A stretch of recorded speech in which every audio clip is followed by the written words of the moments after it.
Hello বন্ধুরা, good morning. তো আমার নতুন অন্য আরেকটা ব্লগে তোমাদের সবাইকে অনেক অনেক ওয়েলকাম। আর তোমাদের সবাইকে জানাচ্ছি হ্যাপি হোলি। আশা করি তোমরা সবাই হোলিটা খুব আনন্দের সঙ্গে কাটাবে। আর আমিও এদিকে খুব মজা করছি। তো অনেক দিন থেকেই তোমাদের সাথে কোনো ডেইলি ব্লগ শেয়ার করি না, তাই ভাবলাম আজকে ছোট্ট একটা ব্লগ করা যাক। তো আমি সকালের খাওয়া দাওয়া করে একটু এখানে রং নিয়ে ছাদে চলে এসেছি। তো কয়েকটা শর্টস করেছিলাম। তো চলো, ব্লগটা আমি এখন শুরু করে দিয়েছি, আর তোমরা দেখতে থাকো, আশা করি ভালো লাগবে। আর নিচে সবাই এসেছে মাকে হোলি দেওয়ার জন্য, আমি তো ওপরে আছি, দেখি আমিও যাব একটু পরে নিচে। তো চলো তোমরা ব্লগটা দেখতে থাকো, আর ভালো লাগলে লাইক শেয়ার কমেন্ট করো। আর যারা তোমরা আমার চ্যানেলে নতুন, তারা অবশ্যই আমার চ্যানেলটাকে সাবস্ক্রাইব করে আমার পাশে থেকো। তো নিচে এসে মা আর বাবাকে আবির দিয়েছি, আর এখন ঘরে এসে একটু বসেছি। এদিকে মনটা খুব একটা বেশি ভালোও না, যেহেতু ওর শরীরটা আবার একটু অসুস্থ হয়ে গেছে।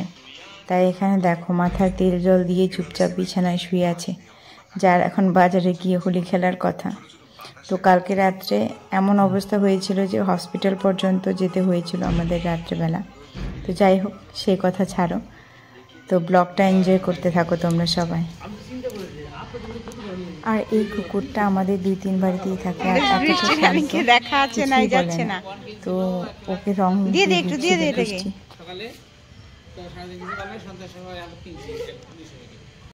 এদিকে দেখো সবাই চলে এসেছে রং দিতে, কিন্তু আমি বলেছি আর একটু পরে শুরু করবো খেলাটা।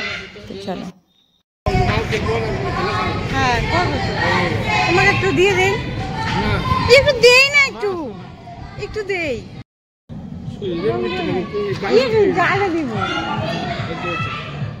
শরীরটা ভালো না, শরীরটা ভালো না।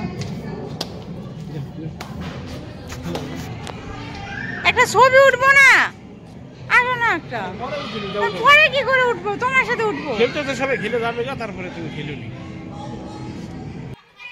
তো পাশের বাড়ির দিদিরা, বড় মা, মা সবাই চলে এসেছে, ননদরা।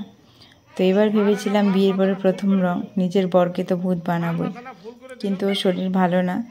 তো ও তো কোনো মতেই হোলি খেলবে না, আর ওর খেলা যাবেও না। তো আমি সবার সাথেই মজা করছিলাম, আরও ভিডিও করে দিচ্ছিল। আর কেউ ওকে রং মাখাচ্ছিল না, শরীর ভালো না বলে আগে না করে দিয়েছিল সবাইকে।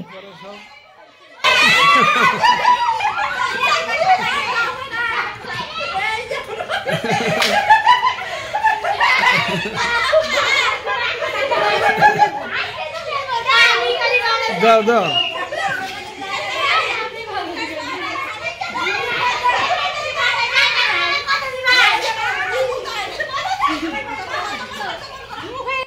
এবার তো রং মেখে আবির মেখে পুরো ভূত হয়ে গেছি। তবে যাই বলি, বিয়ের আগে কিন্তু আমি এত আবির খেলতাম না কখনোই, কেননা ছোটোবেলা থেকেই একটু এইসব জিনিসই আমার ভয় ছিল। তো মুখে টুকটাক একটু দিয়ে লাগিয়ে দিত, কখনোই রং খেলার জন্য বেরোতাম না। বিয়ের পরে একদম দেখো সবার সাথে রং মেখে ভূত হয়ে গেছি। তো তোমরা কে কীভাবে রং খেলো বাড়িতে, একটু অবশ্যই কমেন্ট করে জানাবে, তাহলে আমার খুব ভালো লাগবে।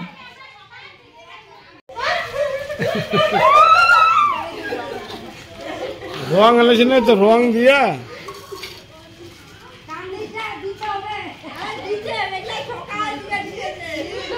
ও তো রং দিলে কান্না করে। ওই কিরে তোরা নিচে গড়াগড়ি খাস কে?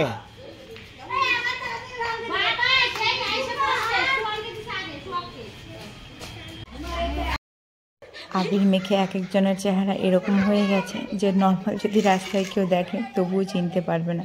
সবার অবস্থা একই, দেখো পুরো ভূত হয়ে গেছি আমরা সবাই মিলে, আর আমরা ভীষণ মজা করেছি।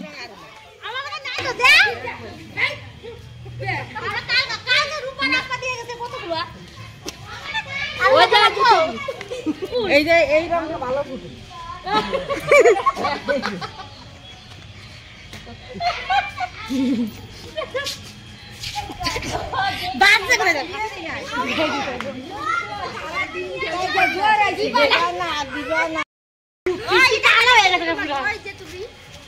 ও দেখা যাচ্ছে না, ঈশানকে দেখা যাচ্ছে না। এদিকে দেখো আবির আমাদের উঠানটাও কালারফুল হয়ে গেছে, আর এখন আমি চলে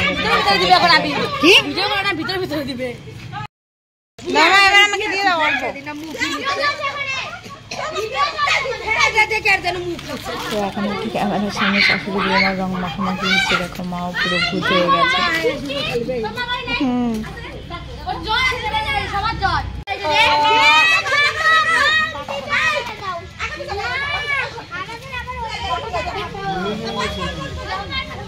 ওঠো।